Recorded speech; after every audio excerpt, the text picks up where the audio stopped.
I'm here to tell you about Soft Tie. Better looking than wire, easier than string, you can use it to tie just about anything. It's perfect in gardens for canes and support. It won't knot, it won't rot, and its shape won't distort. You can twist it and fix it in all kinds of positions. It lasts through the toughest external conditions.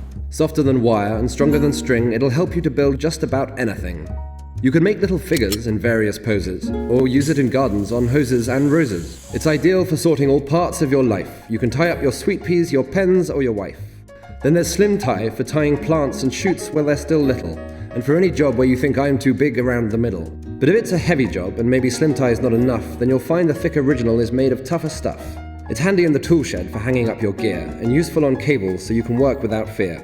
It's been known to keep cattle and livestock contained, so easy to use, so strong it's insane.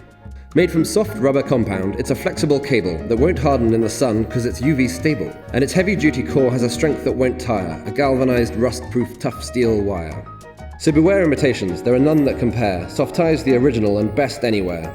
It comes in two colors to match where it's used. There's green and there's woody, you'll need to choose. The green hides in bushes, beans and peas, whilst the woody is subtle on roses and trees. It's great for quick fixes when you can't spare the time, or you're waiting for a day when the sun might shine. I've suggested 20 uses, you'll discover 50 more. It's so good you'll wonder why no one thought of it before. Try it out for yourself, now you've followed my speech. Choose the soft tie that suits, or take one of each. I promise you now, and this is no lie, your life will improve once you've bought some Soft Tie.